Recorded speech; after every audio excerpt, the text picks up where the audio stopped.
Muy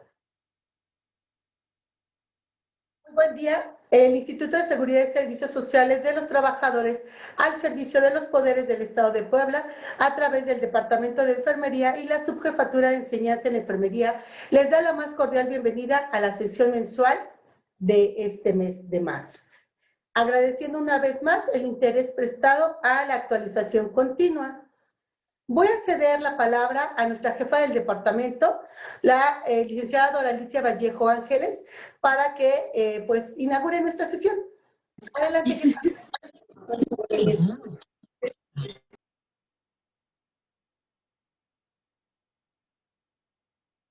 Dora.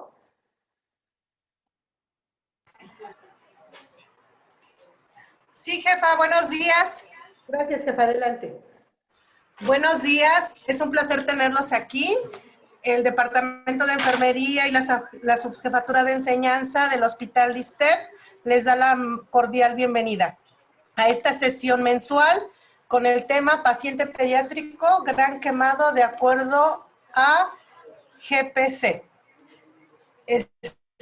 Por la maestra María Teresa Palacios Amaro, lo cual le agradecemos muchísimo su apoyo y todo lo que nos va a aportar. Sean todos bienvenidos y empezamos la sesión. Gracias, jefa.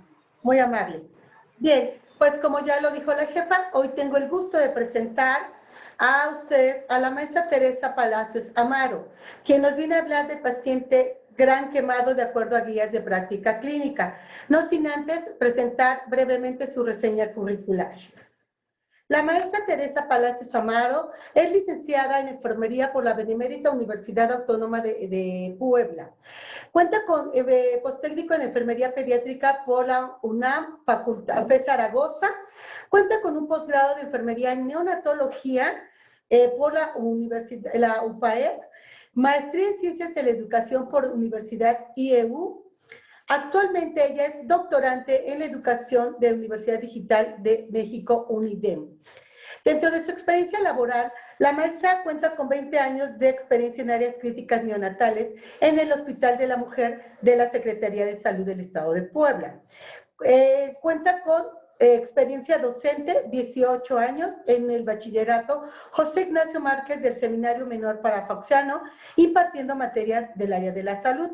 8 años en docencia posgrado UPAE, impartiendo materias de pediatría, neonatología, procedimientos de neonatología, farmacología, bioética y legislación. Asimismo, 8 años en docencia UPAEP, impartiendo posttécnicos en seminario de enfermería pediátrica y talleres de habilidades pediátricas. Además, es titular del Diplomado de Intervenciones de Enfermería al Neonato en Estado Crítico en la Unidad de Cuidados Intensivos Neonatales en el Colegio de Enfermería Profesional de Práctica Avanzada.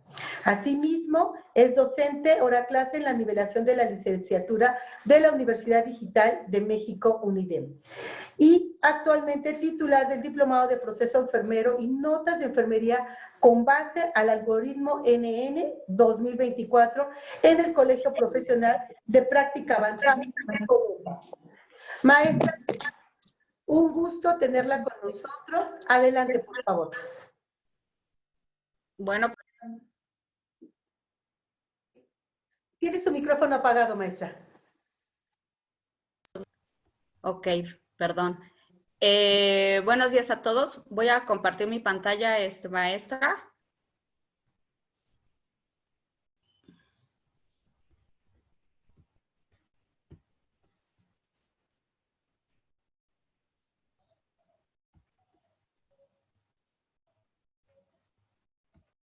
Bien, pues siempre es muy impactante el hecho de que todos nosotros estemos observando y veamos lo que es el paciente, pues, gran quemado.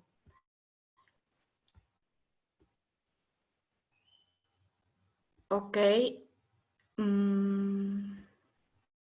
Bien, si existe alguna dificultad, por favor, notifíquenmelo. Sí, jefa. Bien. Ya la vemos y escuchamos bien. Gracias. Ok, perfecto. Enfermería debe de ser capaz de estar con los conocimientos óptimos, actualizados, para poder atender de primera instancia y de manera urgente y emergente a estos pacientes gran quemados.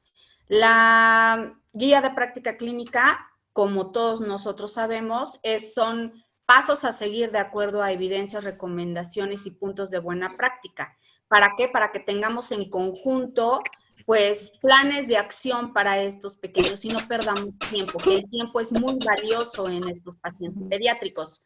Entonces, pues sí es muy, muy alentador el que existan sesiones, el que existan capacitaciones por parte de todo el personal y gracias a la Jefatura de Enseñanza por la invitación. Entonces, la guía de práctica clínica la tenemos que analizar de manera continua y sobre todo el personal de enfermería debe de estar actualizado para el manejo de estos pequeñitos quemados, que pues es muy impactante el estar viendo a estos niños y sobre todo también el entorno que ellos tienen. Recuerden que cuando manejamos a un niño, a un paciente pediátrico, no solamente vamos a estar manejando al paciente como tal, sino que tenemos el entorno y es decir, pues a sus padres, ¿verdad? Entonces, vamos a estudiar hoy en día y a retomar lo que dice nuestra guía de práctica clínica. Vamos a mencionar algunas estadísticas de quemaduras en niños. Bien, en Estados Unidos, fíjense que hay 120,000 menores de 20 años en el servicio de urgencias, tal cual manejados por quemaduras. El 3% en niños ingresados en centros de quemados son aquellos niños que han fallecido, solamente el 3%, pero estamos hablando de Estados Unidos. Las quemaduras severas equivalen al 65% en niños menores de 5 años. Es decir, que los más chiquitos, los menores de 5 años son los que tienen son más propensos a la quemadura y mencionándolos como gran quemados. Muchas quemaduras en niños son leves y no requieren hospitalización. Las quemaduras severas son más comunes en menores de 5 años, como se los estaba yo diciendo. Los factores de mortalidad en quemaduras pediátricas. Bueno, el tamaño de la quemadura y la lesión por inhalación. Fíjense que la mortalidad por quemadura térmica está relacionada con el tamaño de la quemadura y la presencia de la lesión por inhalación. No solamente vamos a tener y vamos a observar la quemadura, que es aparatosa y que sabemos específicamente en dónde tiene la quemadura, pero la quemadura por inhalación es muy emergente, muy urgente y que la debemos de manejar y que la debemos de distinguir.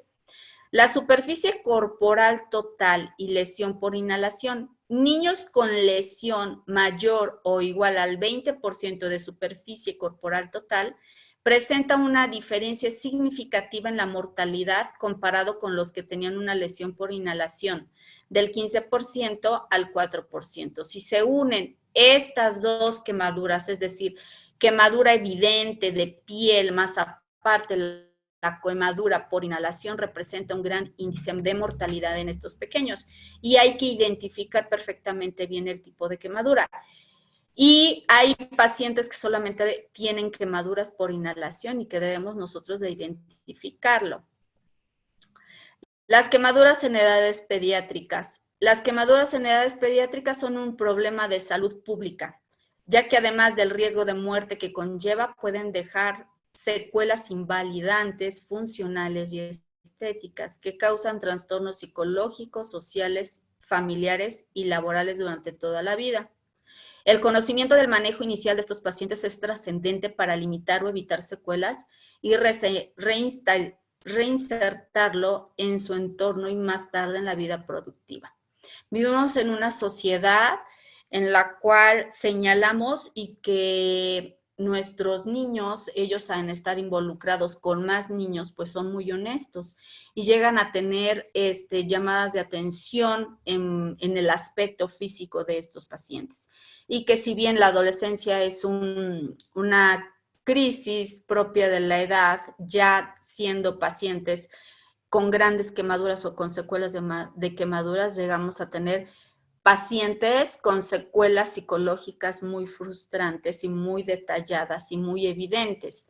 Entonces, pues realmente que los llegamos a tener una curación, un tratamiento, realmente es de por vida ya después de la quemadura, puesto que existen muchas secuelas funcionales, muchas secuelas estéticas, en las cuales estos pacientes deben de estar con ayuda psicológica muy, con un amplio tiempo, ya que estos niños pues sufren lo que es el rechazo por parte de su propio grupo de edad, y pues ya siendo adultos pues no llegan a tener una vida, digamos, normal en cuanto a la expresión y a la productividad. Entonces, sí es muy importante, pues, el manejo rápido y el manejo, pues, multidisciplinario e interdisciplinario entre todos nosotros.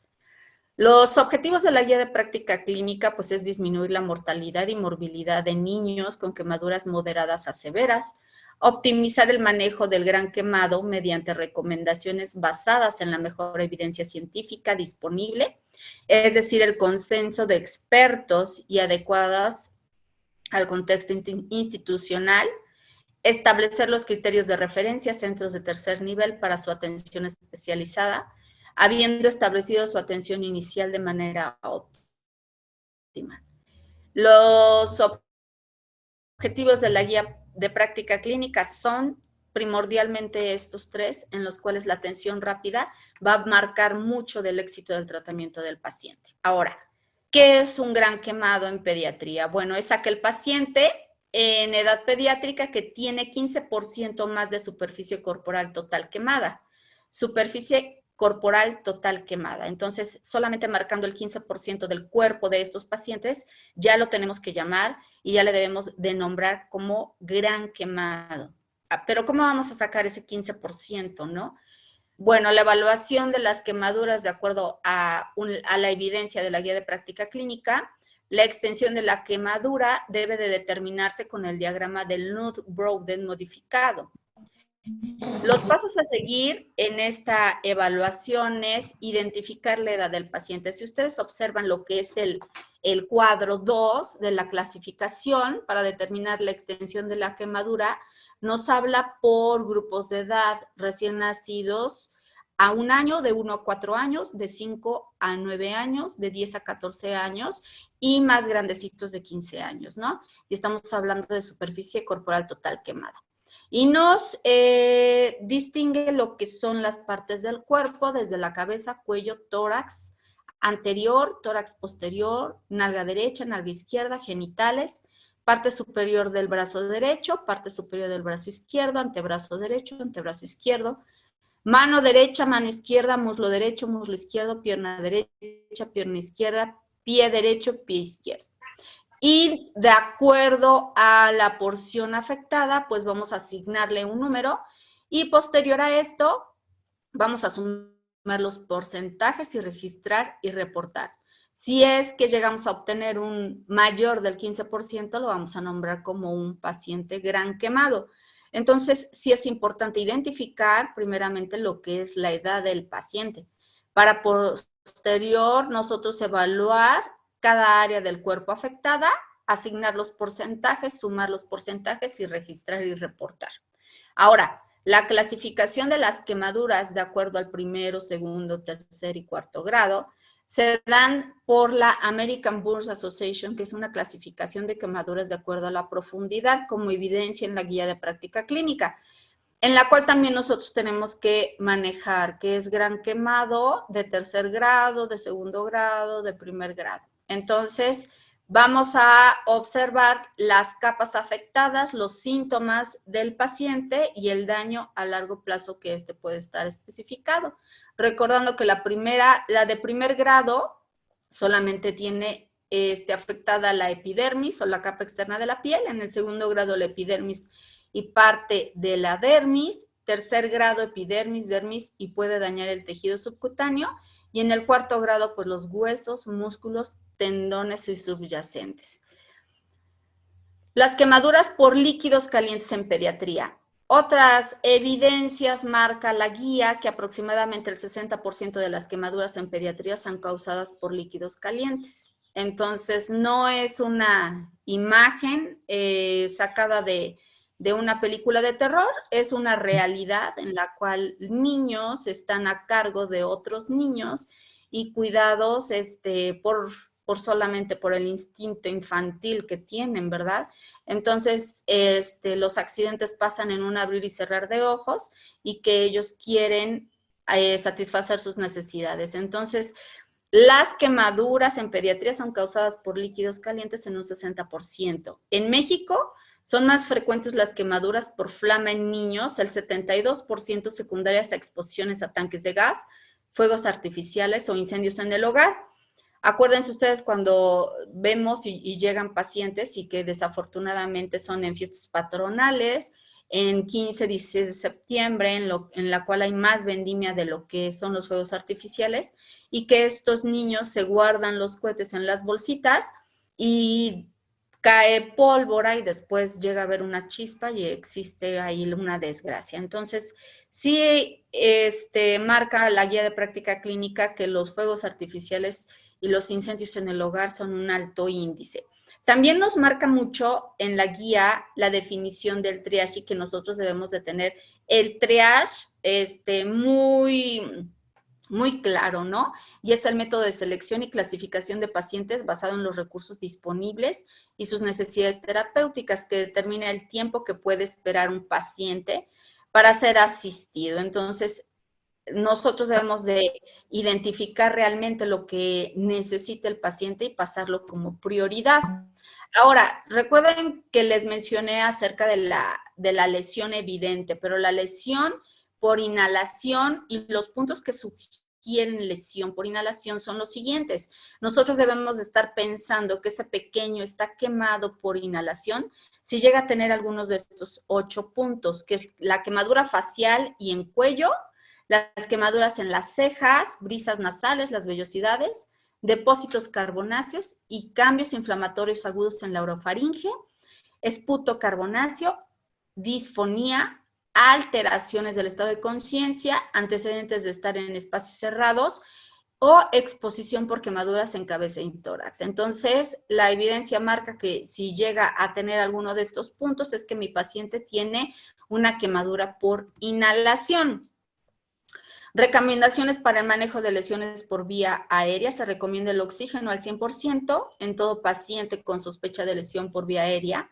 Si existe edema de la vía aérea, debe realizarse intubación temprana.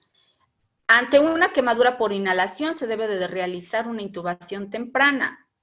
Cuidado de enfermería, observar, tener criterio enfermero, ¿no? Pensamiento crítico. Si nuestro paciente llega a estar en estas circunstancias, yo ya debo de tener lo que es mi hoja, mi mango, mi cánula para que el médico intube, ¿sí? Para que nosotros vayamos un paso adelante y que nuestra vía aérea no se llegue a obstruir por edema. La respuesta inicial a la lesión por quemadura, bueno, el paciente quemado va a tener la liberación de citocinas, prostaglandinas, radicales de oxígeno, y esto va a hacer que aumente la permeabilidad capilar, la extravasación de líquido al espacio intersticial alrededor de la quemadura, es decir, pérdida de agua, pérdida de líquido. Respuesta sistémica en quemadura de gran tamaño. Los criterios de quemadura de gran tamaño son aquellos que tienen mayor o igual al 15% de superficie corporal total, quemada en niños pequeños, en niños mayores y adolescentes el 20%. Los efectos sistémicos es la depresión del miocardio, solamente imagínense nada más, y el choque hipovolémico, ¿no? Pensando que un paciente gran quemado va a irse a un choque hipovolémico y a un choque distributivo, y que a continuación lo vamos a ver. Alteraciones sistémicas por quemadura, bueno, vamos a tener una fuga capilar sistémica en la cual nosotros debemos de actuar de manera inmediata, ya que tenemos 24 horas para evitar la deshidratación de este paciente. Pérdidas de proteínas en las primeras 12 a 18 horas, posteriormente mejora la integridad vascular después de este tiempo, pero hay que suplir ese hecho de que nuestro paciente se está deshidratando y está perdiendo proteínas. Destrucción de eritrocitos en quemaduras extensas, la destrucción local hasta de un 15%, recordando, enfermería, recordando que los eritrocitos nos van a ayudar o son los portadores de oxígeno, y si tenemos una destrucción de eritrocitos, ¿cómo vamos a estar o cómo va a estar transportando el oxígeno? Reducción adicional al 25% por disminución del tiempo de supervivencia de eritrocitos. Los efectos, pues va a ser la reducción de la capacidad de transportar oxígeno, no eritrocitos, y favorece el choque por quemadura.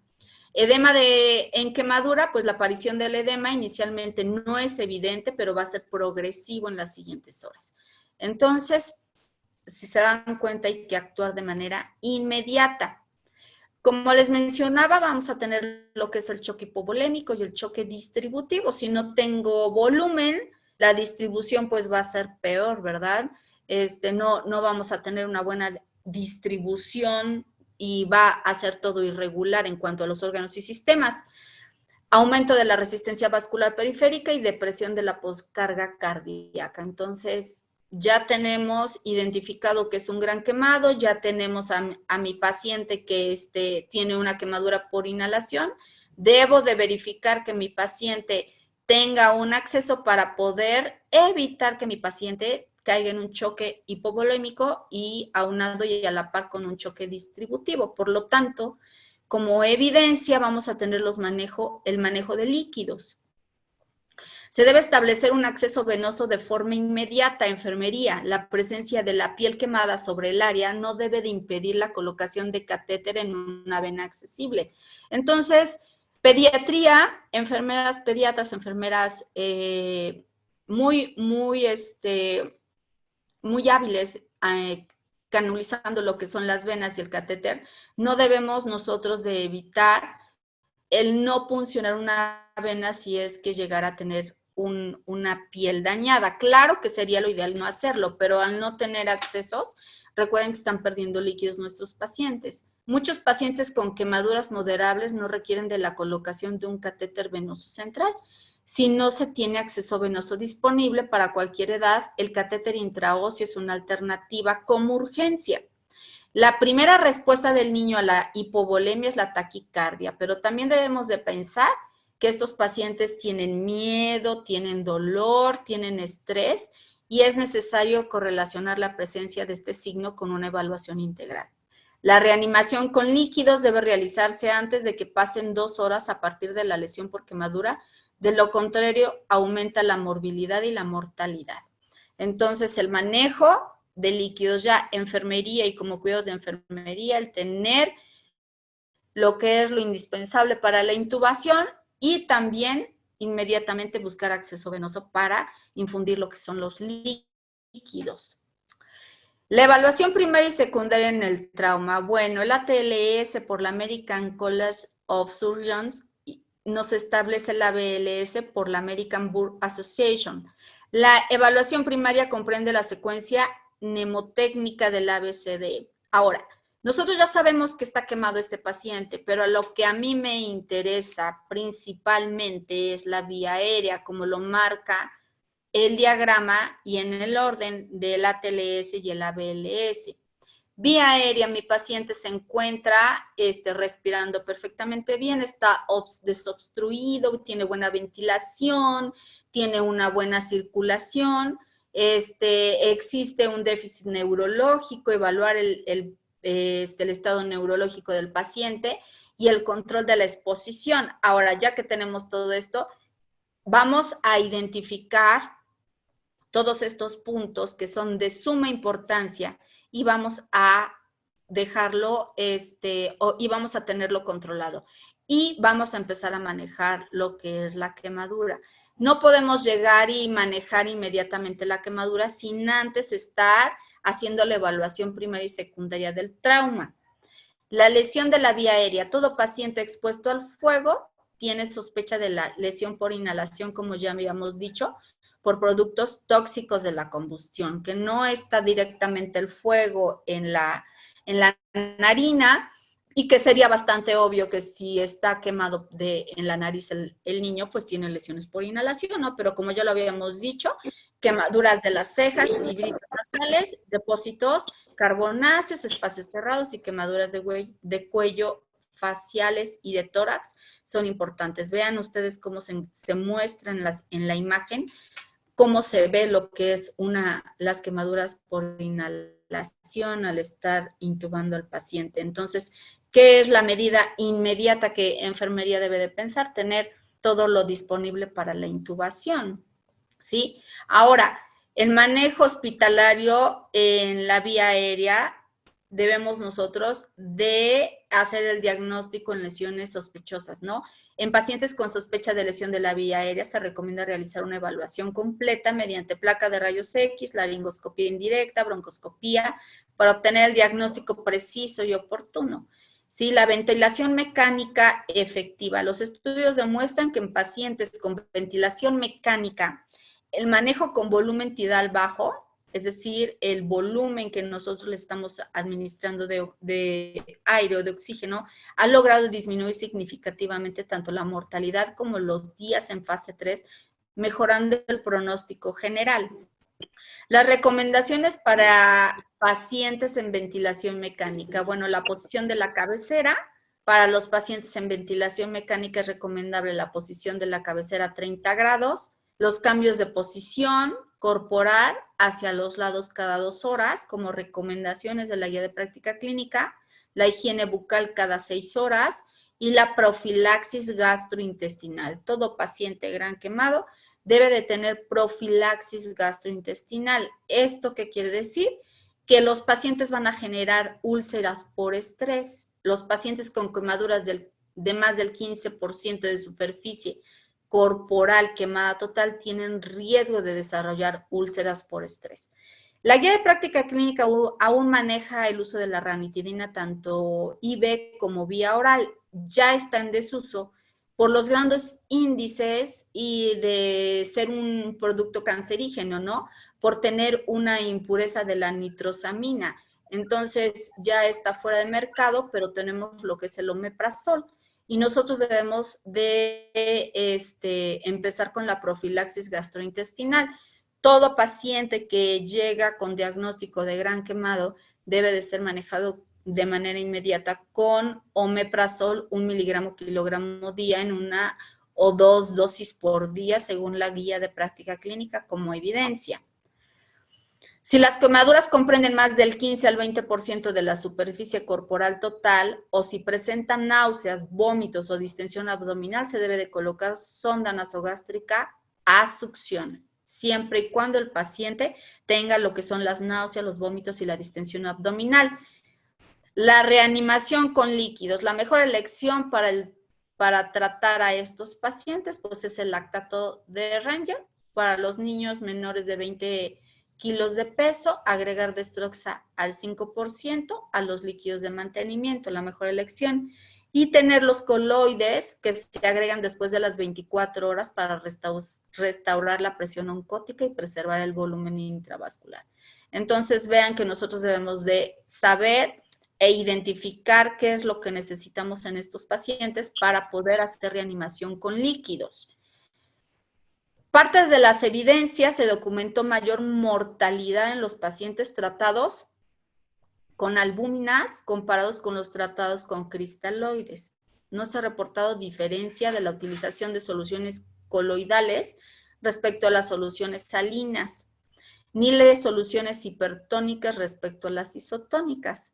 El uso de plasma fresco congelado no se encuentra indicado salvo que existiera una hemorragia activa o una coagulopatía. Entonces, fíjense que nosotros debemos de estar identificando perfectamente bien qué solución. Y si nosotros vamos a transfundir, solamente va a ser ante la evidencia de una hemorragia activa o una coagulopatía. Otra evidencia marca un estudio de Tanaka, reportó que altas dosis de ácido ascórbico durante las primeras 24 horas puede reducir los requerimientos de líquidos hasta el 40% del total y reducir los días. 10 gramos de vitamina C en 1 litro de solución de Ranger lactato aforada a dosis de 100 mililitros por hora, y es decir, 1 gramo de vitamina C cada hora. Recomendando otros estudios del 66 miligramos por kilogramo hora durante las primeras 24 horas, es decir, 25 gramos de vitamina C en 1000 mililitros de Ranger lactato aforado, es decir, 25 miligramos por mililitro sería la concentración. ¿Cuál es el cuidado que nosotros debemos de tener? Pues debe de ser cubierta, oscura, la solución para evitar la oxidación a la luz de esta vitamina C. Entonces, otro cuidado de enfermería, el que nosotros debemos de mantenerlo protegido para que no exista la oxidación de este producto. Las fórmulas para estimar los requerimientos hídricos durante las primeras 24 horas después de la quemadura es la fórmula de Parkland, que marca la guía de práctica clínica, que es de 2 a 4 mililitros por kilogramo por superficie corporal total quemada, más 1500 a 1800 mililitros metro cuadrado de superficie corporal total para las necesidades de mantenimiento. La fórmula de Schirner's Burns Hospital Galveston utiliza 5000 mililitros por metro cuadrado de superficie corporal total quemada, más 2000 mililitros de metro cuadrado de superficie corporal total. En las primeras 8 horas, la mitad del líquido requerido se administra en las primeras 8 horas y a partir de que se suscitó la quemadura. En las siguientes 16 horas, el resto del líquido se administra en las siguientes 16 horas, teniendo en cuenta que debemos de tener accesos funcionales, ¿ok? Entonces, el ingreso de todos estos líquidos debe ser cuidado de enfermería y el proporcionar de manera óptima y de manera eficiente el manejo de los líquidos. La reanimación con líquidos, las recomendaciones, pues, estar muy atentos en cuanto a que el paciente no deje de orinar. Otro cuidado de enfermería, pues, es el manejo de la sonda vesical, ¿ok? Y estar observando el volumen urinario. La diuresis debe de mantenerse de 1 a 2 mililitros kilogramo hora para los niños menores de 30 kilogramos, de 0.5 a 1 mililitro kilogramo hora para mayores o igual a 30 kilogramos. Cuando el volumen urinario rebasa estas cifras, se debe medir la glucosa. La hiperglucemia puede causar una diuresis osmótica que no debe de ser malinterpretada como un volumen adecuado. Los indicadores circulatorios, tenemos que poner mucha atención en los niños. La presión arterial refleja el estado circulatorio, mejor que la frecuencia cardíaca. La taquicardia puede indicar hipovolemia, pero el dolor, recuerden ustedes que ya lo habíamos mencionado, también puede alterar lo que es la taquicardia.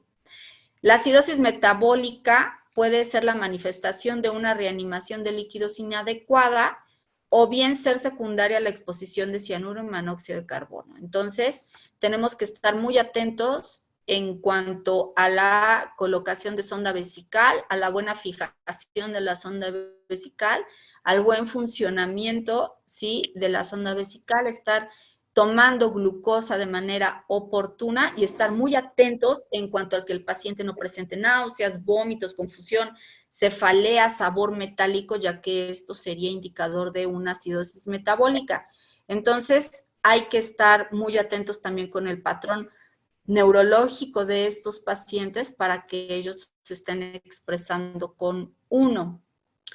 El síndrome compartimental abdominal. Estos pacientes también presentan este síndrome y es una presión intraabdominal mayor o igual a 20 miligramos de mercurio. Las manifestaciones clínicas de sospecha de síndrome compartimental abdominal son abdomen a distensión, disminución de la distensibilidad pulmonar, hipercapnia y oliguria. Entonces, estos pacientes van a tener lo que es una presión muy notoria en cuanto a lo que es el abdomen y cuáles son los cuidados que debemos de realizar en equipo como recomendación de la guía de práctica clínica.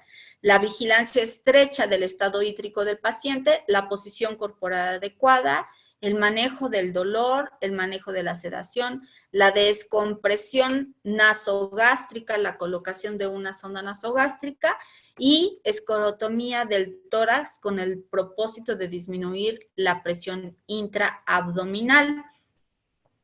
El control térmico también es muy importante en el manejo de estos pacientes.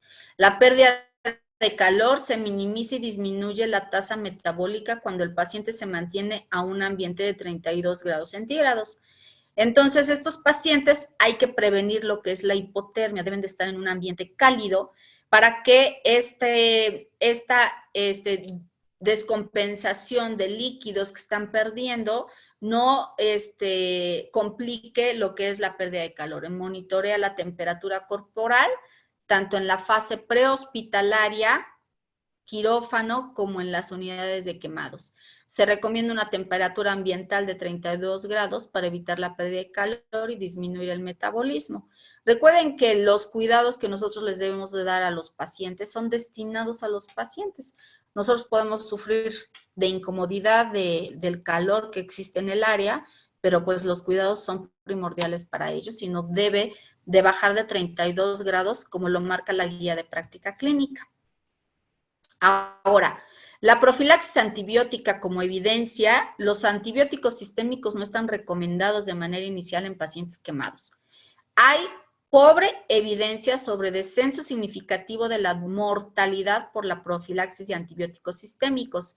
Entonces, lo único que vamos a lograr si es que empezamos a administrar lo que es los antibióticos, lo único que se está logrando es la resistencia bacteriana, incrementando el uso de la profilaxis de antibióticos sistémicos. Por lo tanto, la guía de práctica clínica como evidencia no nos marca que no es el uso del manejo de antibióticos. Sin embargo, nos recomienda el uso de antibióticos, ¿sí? Solamente si existen heridas infectadas y solamente en el área tópica. Entonces, intravenosos no existe tal cual el manejo de los antibióticos por profilaxis. La terapia con antibióticos tópicos es eficaz, eso sí, pero solamente de manera tópica. Otra medida muy importante que debemos de mantener en cuenta es el manejo del dolor. Nosotros nos hemos quemado con aceite, con un poco de café o con lo que ustedes quieran y arde todo el tiempo, ¿verdad?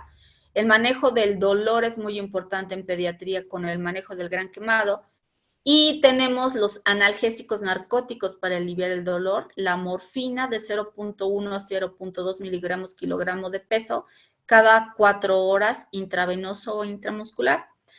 La condición cardiovascular inestable, si es que lo tenemos, una condición cardiovascular inestable, debemos de pensar en fentanilo de 10 a 20 microgramos kilogramo peso intravenoso. Se recomienda su ingreso al servicio de urgencias, utilizar analgesia multimodal, con 2 diferentes tipos de acción de analgésicos narcóticos más AINE. El manejo del dolor es muy importante porque estos pacientes va a disminuir el dolor y vamos a tener signos que realmente no nos están dando falsos positivos. Entonces, como evidencia, el manejo del dolor es sumamente importante en estos pacientes. En el cuadro 1 de medicamentos indicados para el tratamiento del paciente gran quemado, según la guía de práctica clínica, en el apartado 5.4 maneja el paracetamol, los supositorios de paracetamol, la solución de paracetamol, tanto en tabletas, como en solución, ketorolaco, clonixinato de lisina, clorhidrato de tramadol, sulfato de morfina, citrato de fentanilo, clorhidrato de buprenorfina, sulfadiazina de plata. Respuestas metabólicas en niños con quemaduras graves. Bueno, después de una resucitación exitosa en los niños con quemaduras graves, gracias, sobreviene una respuesta hipermetabólica, ¿sí? Es decir, se duplica el gasto cardíaco y se incrementa dramáticamente el consumo energético en reposo. Con el aumento de la glucogénesis, sobreviene resistencia a la insulina e incrementa el catabolismo proteico. Entonces, que no nos extrañe que estos pacientes van a empezar con desajustes de glucosa después de las 24 horas en cuanto al manejo. La hiperglucemia grave en pacientes que sufren quemaduras masivas se asocia a mayor catabolismo de las proteínas musculares, reducción de la cicatrización de la piel lesionada y aumento en la mortalidad. Entonces, estos pacientes manejados con insulina y con cuadros de insulina, que debemos de hacer el manejo, y que es una respuesta del cuerpo después de las 24 horas, manejando lo que es la resucitación exitosa en estos pacientes. Debemos manejar lo que es la prevención de infecciones asociadas a catéter intravascular. En pacientes con más del 30% de superficie corporal total quemada, la tasa de infección relacionada a catéter es más alta que en cualquier otro paciente, tomando en cuenta pues que existe la colonización de la piel quemada, ¿no? Así como el intercambio necesario de los catéteres próximos a través de la piel lesionada en pacientes con gran extensión de superficie corporal total quemada. El manejo de estos accesos, como todo el personal de enfermería lo debemos de tomar en cuenta y llevar a cabo precisamente el que no manipulemos estos accesos, porque pues ya tiene lo que es el estrés propio y que también van a ocurrir frecuentemente por la colonización de las infecciones de la piel quemada. Entonces, todo alrededor va a tener una supuración y es muy común que exista la infección de estos catéteres propio A. Entonces, mientras menos manipulemos estos catéteres, vamos a tener un mejor éxito, ¿no? Las recomendaciones para catéteres intravasculares, como recomendación de manos y rigurosa técnica séptica durante la inserción, el cambio y la curación de los catéteres intravasculares. Técnicas de barrera, utilizar técnicas de barrera para la inserción de catéteres venosos centrales, como las mascarillas, guantes, catéteres, etcétera. Dirán ustedes, bueno, pues eso es súper obvio, ¿no? Todos nosotros en enfermería los ocupamos, pero podríamos estar observando a alguien que no lo hace, y nosotros tenemos pues el conocimiento de acuerdo a la guía de práctica clínica como recomendación que se debe utilizar. Entonces, sí estar muy atentos en cuanto al paciente que está a nuestro cuidado, el que todo personal que esté cerca de mi paciente debe de tener todas estas recomendaciones, y más aún si van a colocar un catéter intravascular o van a hacer una curación.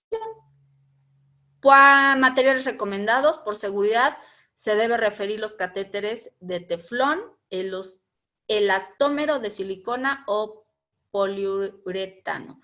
Materiales no recomendados, no utilizar catéteres de polivinilo o agujas de acero. Otras recomendaciones para el manejo del catéter vascular en pacientes gran quemados, según la guía de práctica clínica, la antisepsia de la piel con clorhexidina. Las líneas venosas colocadas en las áreas de urgencia deberán ser cambiadas tan rápido como sea posible en las siguientes 24 o 48 horas. Es decir, los vías de acceso solamente por urgencia. Retirar el dispositivo vascular tan pronto la condición clínica y hemodinámica del paciente lo permita. Purgar las llaves y tapones de la vía venosa periférica de forma rutinaria con solución salina, y en caso de extracción de sangre se debe de purgar con solución heparinizada de 1 unidad internacional por mililitro. Cubrir el punto de inserción del catéter con gas estéril o apósito transparente. Entonces, el manejo y el uso de catéteres vasculares es importante para estos pacientes gran quemados, y si es que ya no lo requieren, retirarlo de manera inmediata. Un punto de buena práctica que maneja la guía de práctica clínica que se recomienda agregar a los anteriores puntos es el siguiente. Para el cambio del catéter se debe de considerar las situaciones en las que fue colocado el catéter y la evaluación de los signos de infección. Si es que presenta solamente signo de infección, debemos de retirar el catéter y preferir la vía yugular interna o subclavia más que la femoral por el buen manejo y la visión que nosotros debemos de tener como punto de buena práctica. Ahora, el manejo por cirugía plástica y reconstructiva. el tratamiento A. Aseo local y desbridación temprana.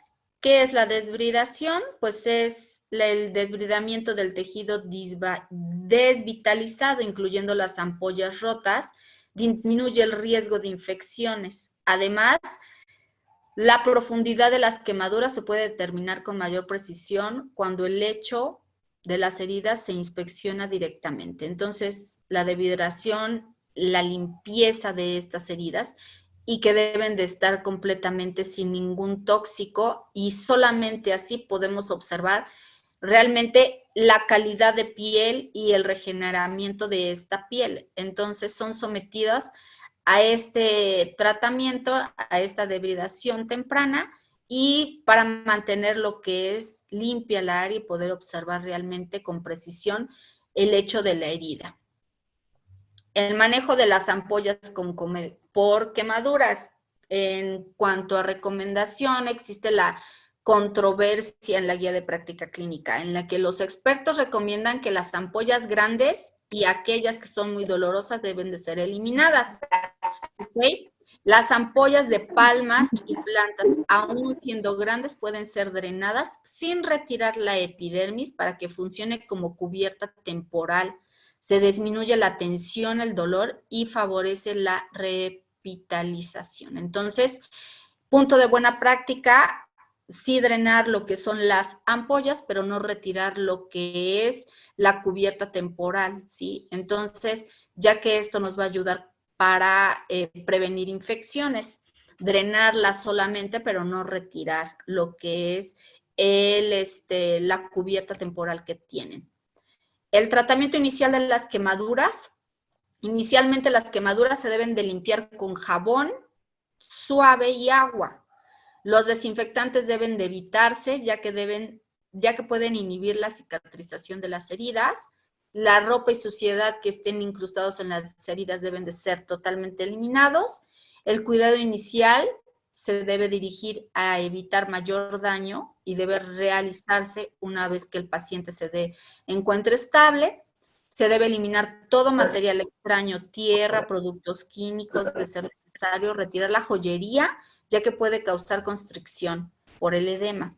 En los pacientes por quemaduras circunferenciales de espesor parcial profundo, espesor total o eléctricas en extremidades, tórax o abdomen, se debe descartar el síndrome compartimental que ya habíamos dicho. Una quemadura circunferencial de espesor parcial profundo, aquella que rodea totalmente lo que es el miembro, las extremidades o el tórax o el abdomen.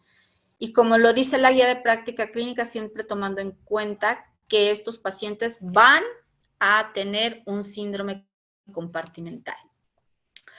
El tratamiento tópico de estas heridas, manejo con antibióticos y cobertura. Agregar o aplicar ungüentos o cremas en las quemaduras puede dificultar su evaluación inicial. Entonces, mantenerlos libres para nosotros estar observando que realmente estamos teniendo una buena circulación, ya estamos teniendo una buena cicatrización y una buena curación de estas heridas. El ambiente húmedo. Es más sencillo realizar una curación óptima cuando las quemaduras parciales y de espesor total se mantienen en un ambiente húmedo.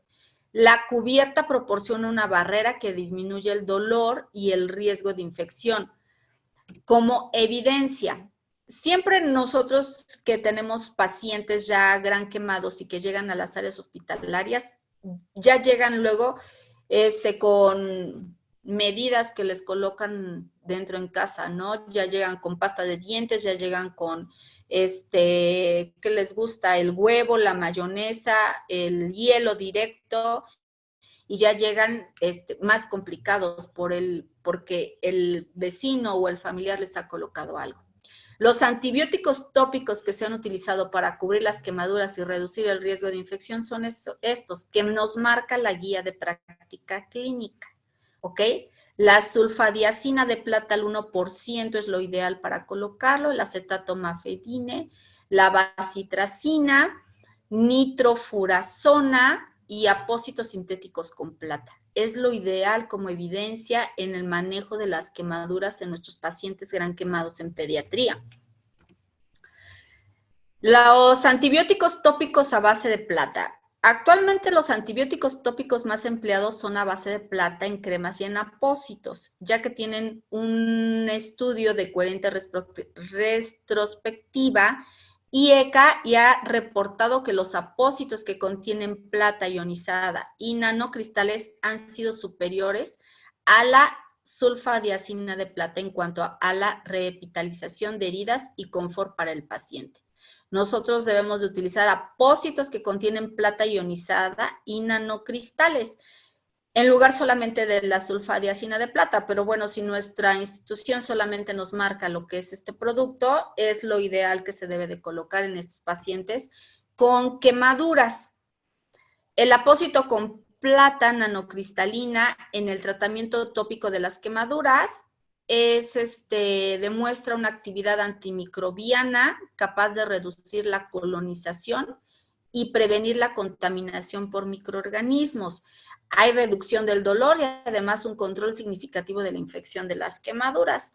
Entonces, lo debemos de tener mucho en cuenta para el buen tratamiento de acuerdo a la guía de práctica clínica y que a nuestros pacientes pues les vaya lo mejor posible de acuerdo a la evidencia.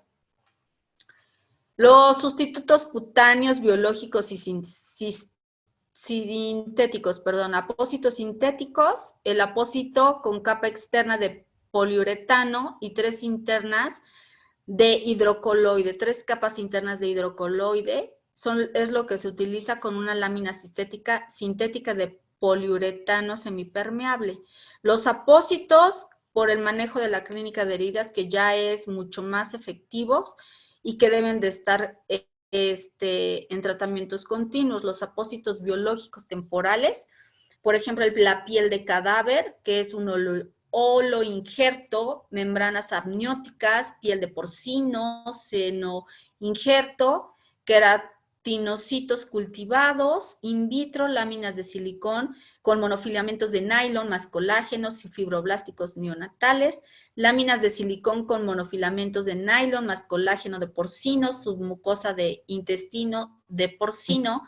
Y el uso principal de apósitos es favorecer la revitalización en quemaduras de espesor parcial, superficial, así como en sitios donadores de piel y en algunos casos en quemaduras de espesor parcial profundo. Entonces, vean todos los apósitos biológicos temporales que ya la guía de práctica clínica nos maneja como evidencia para el manejo de las quemaduras en estos pacientes y que pues es muy recomendable y muy factible para ellos. Los apósitos biosintéticos permanentes de regeneración de matriz dérmica, ¿sí? Dermis procesada, lámina de silicón con colágeno de bovino, apósitos sustitutos dermoepidérmico que consiste en el apósito sustitutivo dermoepidérmico del holoinjertos de queratocinos y fibroblastos más colágeno de bovino tipo 1 y su uso principal en quemaduras de espesor total.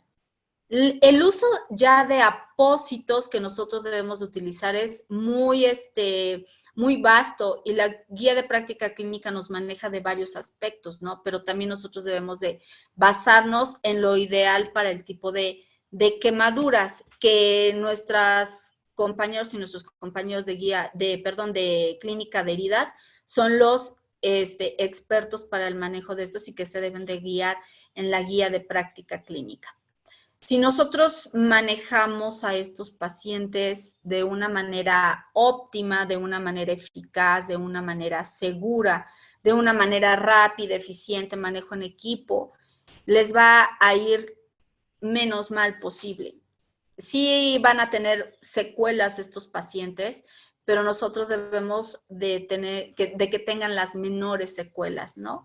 Recuerden ustedes que no solamente van a tener van a tener dolor evidente, dolor tan fuerte, lo que es la quemadura, y van a tener probablemente alguna infección, pero estos pacientes van a sufrir de manera continua el resto de su vida si es que no llevan un buen tratamiento. seamos parte de su futuro con ciencia y arte. Entonces, ustedes sean empáticos con la mamá, con el papá, en lugar de preguntarse por qué no lo cuidó, es el momento en el cual nosotros debemos de cuidar a esos pacientes. Siempre nos entra la furia o la incertidumbre de dónde estaba la mamá o dónde estaba el papá y por qué tuvo que suceder esto, accidentes que se van a los casos, al agua hirviendo o que se les cae el agua encima, por qué llegan a estar en ese momento, en esa situación. Pero ya en este momento el cuidado es propiamente de nosotros y que enfermería debe de estar al tanto de lo que debe de hacer de manera inmediata. Entonces, en lugar de nosotros cuestionar a la madre en donde estaba, más bien nosotros necesitamos aportarle a la madre confianza para que esta madre también se sienta tranquila o querer nosotros darle tranquilidad a esta paciente, ¿no? También. Entonces, pues, espero que les haya gustado, espero que hayan tenido y obtenido nuevos conocimientos y los invito a que sigan capacitándose en cuanto a la guía de práctica clínica. Les dejo mi correo, les dejo mi número telefónico. Si alguien quiere que les comparta yo lo que son las diapositivas, con muchísimo gusto me pueden mandar un mensajito o me pueden mandar un correo y con muchísimo gusto se las comparto.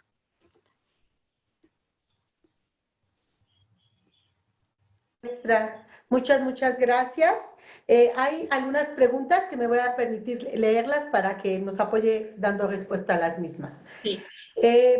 Bueno, la primera dice, tengo entendido que la ranitidina se encuentra en desuso. ¿Cuál sería otra alternativa para usar? Ok, sí se los mencioné por la impureza de la nitrosamina, que es cancerígeno, la ranitidina, ¿ok? Y la guía de práctica clínica nos maneja el omeprazol. Entonces, el manejo del omeprazol, 2 dosis al día o 1 dosis y recordando la profilaxis que debe de existir. Entonces, el omeprazol, maestra. Gracias. Otra pregunta dice, tengo duda de si aún está indicada la esclerotomía, en especial en niños, o qué es lo que usted recomienda en su experiencia, o en qué casos se encuentra indicado la esclerotomía. Pues siempre y cuando sea necesario lo que es el que nosotros tengamos el uso de esta y la facilidad de proporcionarlo, siempre y cuando nosotros tengamos una experiencia. El uso de esto es muy recomendable en estos niños, siempre y cuando tengan un porcentaje mayor del 15%. Hemos notado que lo hacen sin realmente ser un niño gran quemado. Entonces, es el uso y el emplear lo que es la evaluación de este paciente previo. Ok, bien. Dice, ¿qué medicamento es lo más recomendable emplear como tópico en una quemadura? Esa pregunta la respondió, de hecho, en la presentación. No sé si quiere agregar algo. Y ojalá y le hayan tomado una foto a esa diapositiva, porque siempre los invito a que veamos cuál es lo ideal para colocar en una quemadura. Hasta nosotros mismos en el área, en el manejo de estos pacientes que llegamos a tener como extrahospitalarios, ¿no? Entonces, siempre que se quema un paciente pediátrico, hacemos malas prácticas en cuanto al uso de cualquier cosa fría. ¿Por qué ponen hielo? ¿Por qué ponen pasta de dientes? Por el mentol, ¿no? O ¿por qué ponen algún producto frío?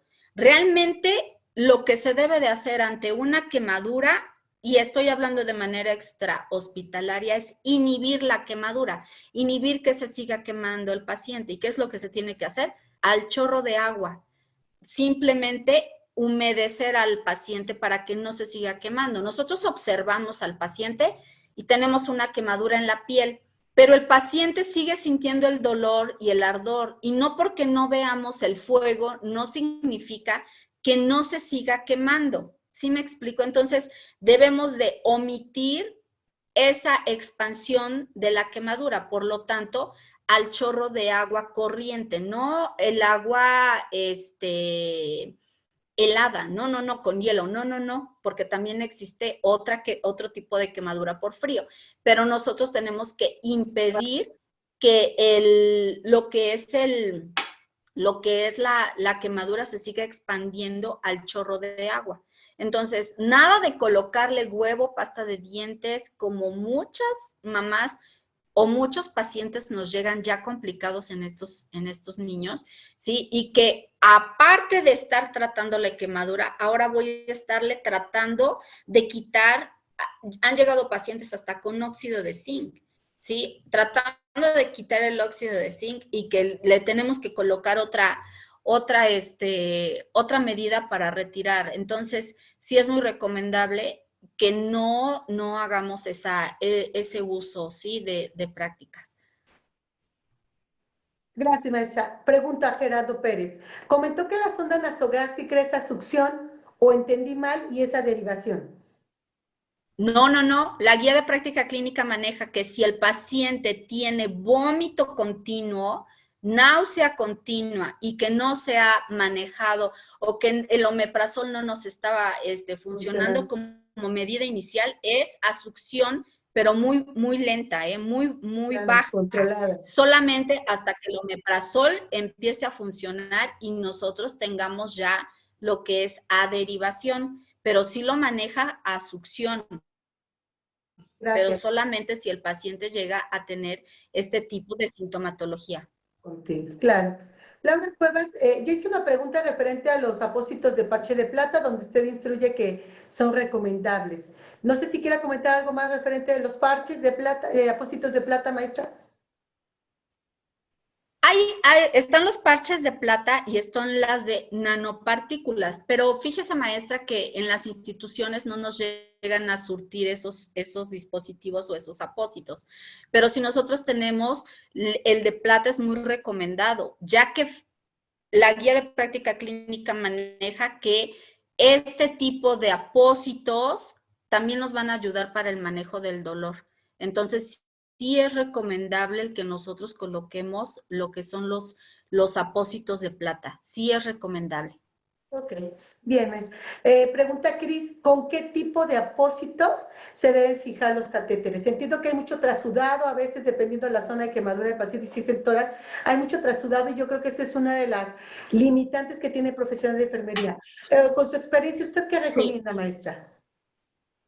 Fíjese, si nosotros tenemos a un paciente diaforético, ¿qué es lo que estamos haciendo? Cambiando y cambiando lo que es el apósito transparente, ¿verdad? Porque va a despegarse. En este contexto de nuestro gran quemado, pues tenemos a este paciente que está drenando y que está perdiendo líquidos de manera continua. Sí o sí, nosotros debemos de cubrir ese catéter, ¿verdad? Sí o sí. Entonces, nosotros al tenerlo cubierto con lo que es el apósito transparente, pues se nos va a estar despegando de manera continua. Una medida que nosotros podríamos hacer es colocarle algún parche o algún dispositivo de sujeción, pero siempre y cuando sea estéril.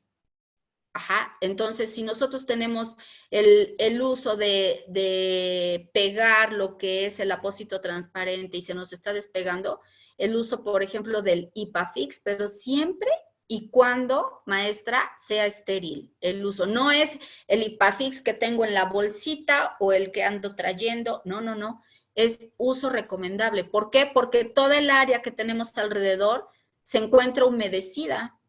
Prácticamente va a ser, estamos compitiendo con la humedad y no nos va a aguantar. Entonces, sí hay que tomar en cuenta esto. Maestra, hablando de la IPAFIX, hay una pregunta, dicen, ¿usted lo recomienda utilizarlo en la cara? ¿El IPAFIX? Ajá. Hacen esa pregunta. Sí. Ok.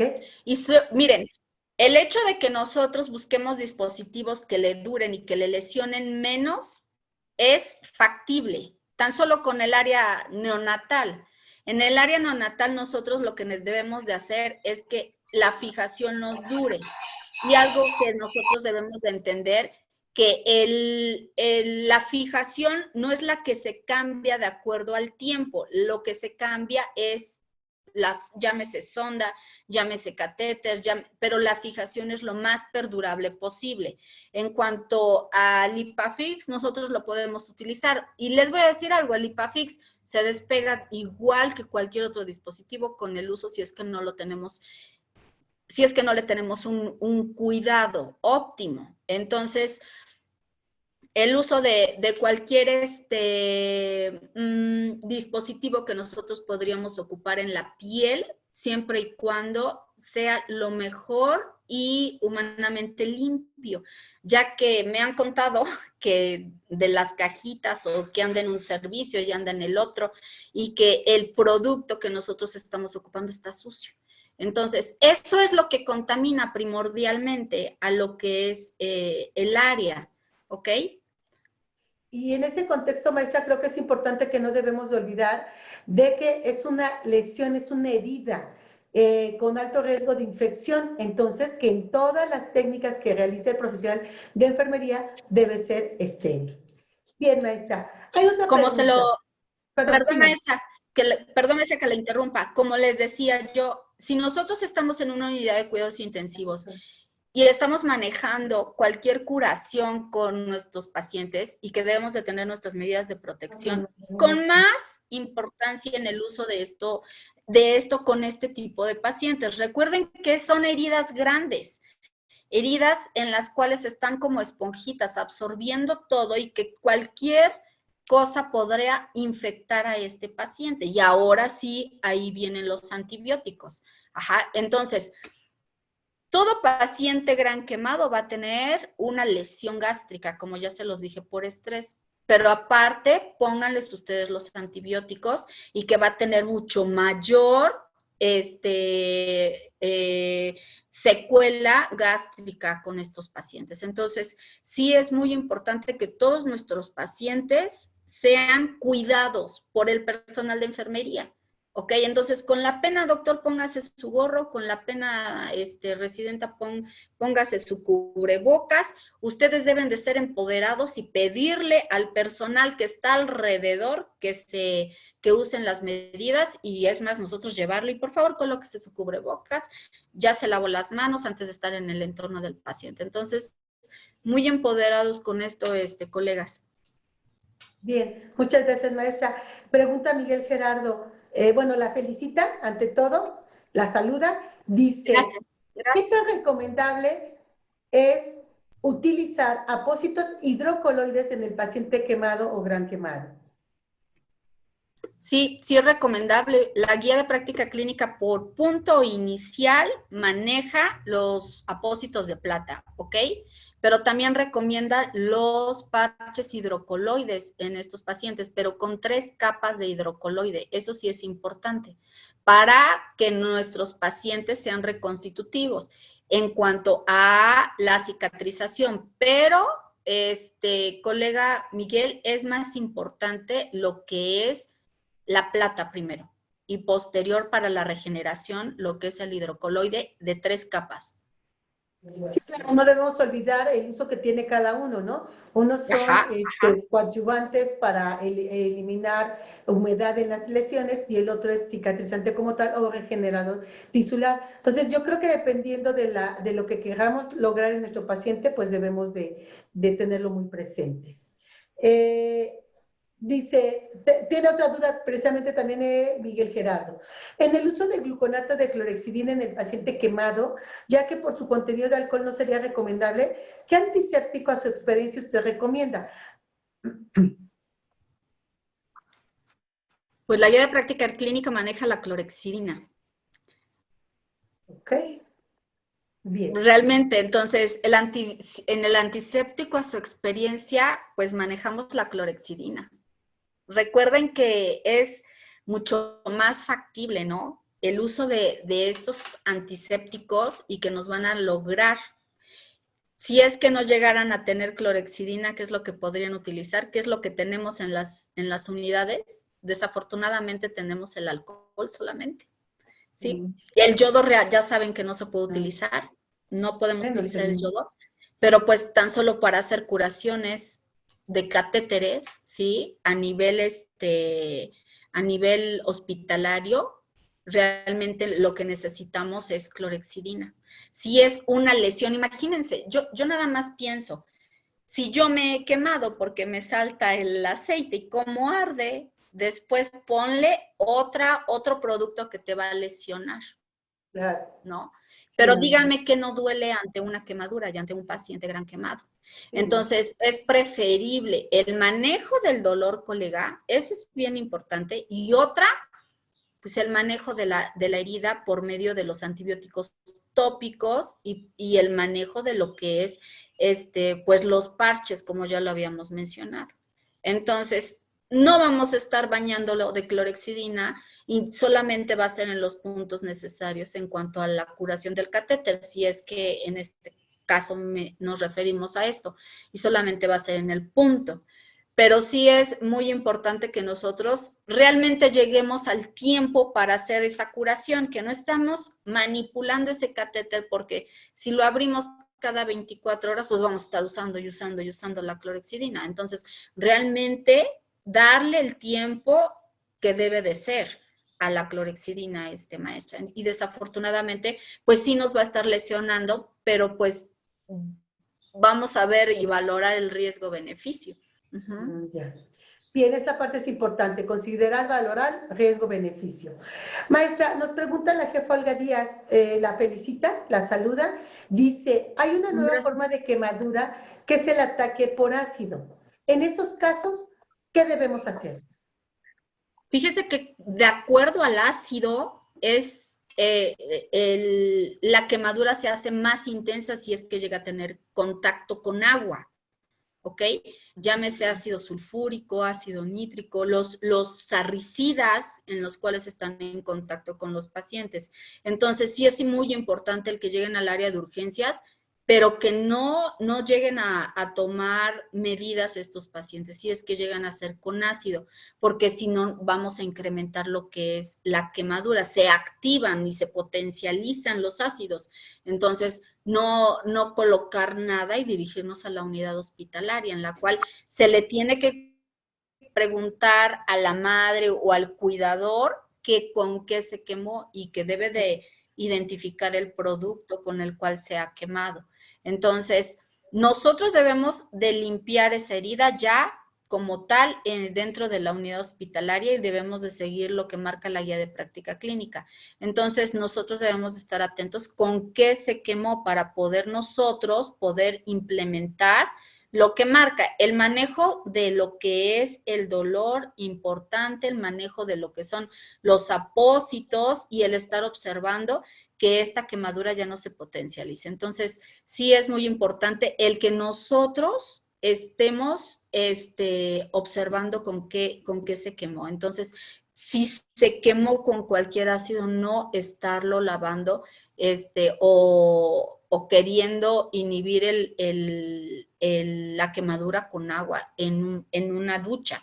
Entonces, sí hay que tener muy en cuenta. Entonces, llegar a la unidad hospitalaria y tener una muy buena valoración por parte de los papás con que se quemó.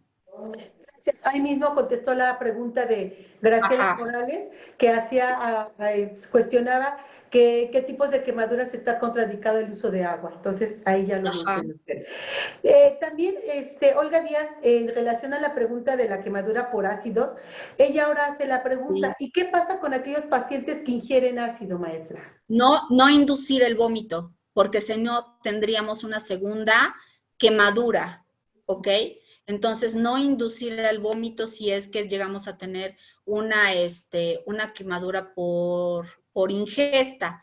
Entonces, lo que se hace en las unidades hospitalarias es colocar lo que es el carbón activado, ajá, y se inhibe lo que es la presencia del ácido. Inhibimos lo que es la acidez y ya posterior al carbón activado ya se hace las medidas necesarias, pero tenemos que inactivar la acidez, ¿sí? Pero no debemos de inducir el vómito, porque hacemos una doble quemadura. Si tenemos una quemadura orofaringea posterior al vómito, vomitan hasta por la nariz y lo que es el vómito y la quemadura va a llegar hasta lo que es las fosas nasales y vamos a tener quemadura ya hasta por inhalación, ya no digestiva, sino ahora propiamente en el área nasal. ¿Sí? Recuerden que las quemaduras son muy importantes en el manejo para evitar el edema de la vía aérea. Eso hay que tenerlo bien en cuenta. Si mi paciente tiene una quemadura por ingestión, hay que pensar también, y muy importante, en una intubación en estos pacientes, ¿eh? No sabemos el edema y el daño que ha provocado esta quemadura. Bien, maestra, pues vamos con la última pregunta que hace Dayana Rabanales. ¿Cada cuánto tiempo se realiza la debridación? La debridación se realiza cada 24 horas por 3 días. Por 3 días solamente, cada 24 horas. Siempre y cuando no exista sospecha de tejido muerto. ¿Ok? La debridación nos va a servir para quitar todo lo sucio y para poder ayudar a que se regenere y tener actividad venosa. ¿Sí? Los microcapilares debemos de ayudarlos a que sangren, ¿sí? Para que se reconstituyan, para reactivar. Y eso también nos sirve a nosotros para valorar si nuestra piel está viva. Entonces, si nosotros no llegamos a hacer la debridación y tenemos una costrota, realmente no sabemos cómo se encuentra debajo de todo esto. Es necesario, sí, y el manejo del dolor nuevamente. Enfermería, si es que mi paciente tiene el manejo del dolor a una dosis muy baja o realmente solamente tiene paracetamol y yo veo que mi paciente se está retorciendo en dolor, es cuidado de enfermería, compañeros, el solicitar la analgesia en estos pacientes. No, pues es que no lo tiene indicado, no le voy a hacer, no, ir tras el médico, ¿sí? Ir e insistir en la analgesia con estos pacientes. Entonces, sí es nuestro cuidado prioritario junto con los que ya hemos mencionado, el manejo del dolor, maestra. Claro, claro, sin duda alguna, el profesional de salud no debe permitir que un paciente tenga dolor, sin duda alguna, no En solamente ningún quemaduras, diagnóstico. en todas las generalidades. Pues bien, maestra, pues muchísimas gracias. Hay varios comentarios hacia usted, saludándola, felicitándole. Uno de ellos es de la Gracias. jefa Yani, que le manda saludos. Lucy Méndez también, Pati Hernández, Graciela Morales. Espero pueda visualizar el chat, maestra. Tiene muchas Sí, lo felicitaciones estoy. y muchos saludos. Pues bien, maestra, pues agradecemos mucho su tiempo, su espacio, el compartir sus conocimientos. Sin duda alguna, hoy nos quedamos satisfechos de haber adquirido nuevas pues instrucciones, actualidades en el manejo del paciente gran quemado. Pues bien, maestra, me permito hacerle llegar de manera digital su constancia de participación. El Instituto de Seguridad y Servicios Sociales de los Trabajadores al Servicio de los Poderes del Estado de Puebla otorga el presente diploma a María Teresa Palacios Samario por su participación como ponente en la sesión de enfermería llevada a cabo de manera virtual en plataforma Telmex el día de hoy, 19 de marzo, con el tema paciente pediátrico GAN quemado, de acuerdo a guía de práctica clínica. Agradeciendo mucho su atención, su tiempo, se la haremos llegar, maestra, la tenemos en físico también, se la haremos llegar. Y pues bueno, agradecer a todos los asistentes, sin duda alguna, su presencia es muy importante. Y pues bueno, tienen el contacto también de la maestra Tere, para que amablemente es una colega muy valiosa dentro de la escuela de enfermería, que sin duda alguna ustedes le preguntarán y ella responderá atentamente. Gracias, mi maestra. Y maestra, si gustan las diapositivas, con mucho gusto se las comparto. Les dejé mi número telefónico y mi correo. Gracias, Y con maestra. mucho gusto se las comparto. Muy amable, pues muchísimas gracias. Y pues bueno, están apareciendo en la pantalla el registro para que puedan obtener su constancia de asistencia a esta ponencia. En el chat también se está compartiendo el link. Y pues bueno, voy a quitar un poquito ahorita la pantalla, voy a pedirle que todos prendan su cámara, por favor.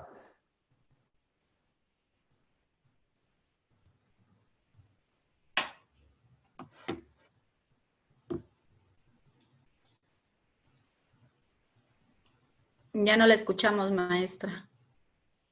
Digo que pongan su mejor sonrisa, que ahorita aquí nuestra fotógrafa está tomando aquí sus mejores perfiles. Gracias, jefa Anita, Lucero, Miguel, jefa Katy, muchas gracias, salió de guardia y está usted muy presente. Muchas gracias, jefa Ofe, Leti Vázquez, Pati Durán, Ana María Adriano, Yani, jefa Yani, gracias por concentrar a todo su personal. Por favor, que se registren. A las maestras supervisoras, Rosario, Lupita Saldaña, Rosalba Razo, que igual está ahí con las compañeras pasantes que pudieron conectarse, muchísimas gracias. Sherlyn, por ahí veo a la compañera Angie, gracias Angie por concentrar a los compañeros también en el servicio, muchísimas gracias Mario. Jefa Gaby, muchas gracias por conectarse. Cheli Meneses, Esteban, Yulisa, Abigail, Eduardo. Se me van a pasar muchos, pero muchas gracias. Veo por ahí a Pati Cuautle, Angélica Bendaño, a Sonia. Muchas gracias, compañeras. Su presencia es muy importante aquí para la realización de estos eventos. Verónica, a jefa Olguita, que también salió de guardia, está muy, muy presente. Muchísimas gracias. Imelda, gracias, Imelda. Compañera, colega del ISSSTE que se conectó a nuestra sesión, muchísimas gracias. Y pues bueno, en general a todos, jefa Moni, gracias, sí, perdóname, sí, yo sé que estás aquí presente también, Ale, Karina, pues bueno, jefa Luz, gracias también a todos ustedes por conectarse. Voy a ceder la palabra a nuestra jefa del departamento, a la licenciada Doralicia Vallejo Ángeles, para que por favor, gracias maestra Meche, gracias, ya la vista usted conectada también. Para que, jefa, por favor, nos haga el honor de clausurar nuestra sesión. Adelante. Maestra, muchísimas gracias. No cabe duda que cada día aprendemos algo más. Nosotros no tenemos un porcentaje alto de pacientes quemaditos, pero cuando llegamos a tener, pues sí nos volvemos como loquitos, ¿no? Por la tensión. Pero todas estas enseñanzas quedan muy, muy, muy recalcadas, cómo manejarlos, qué tener preparado. Y pues muchísimas gracias por sus enseñanzas y por su participación, maestra. Gracias a todos por estar aquí, porque se ve el interés que tenemos para seguir aprendiendo. Pues muchísimas gracias y bonito día. Okay.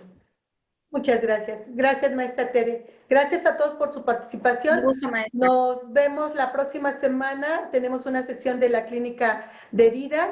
En breve estaré compartiendo también el link. Recuerden que está en remodelación el auditorio, entonces de momento vamos a seguir trabajando a través de la virtualidad y agradeciendo su presencia.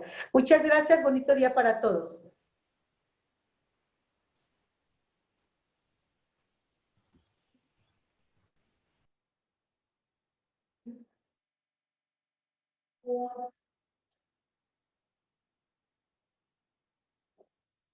Y voy a dejar de grabar.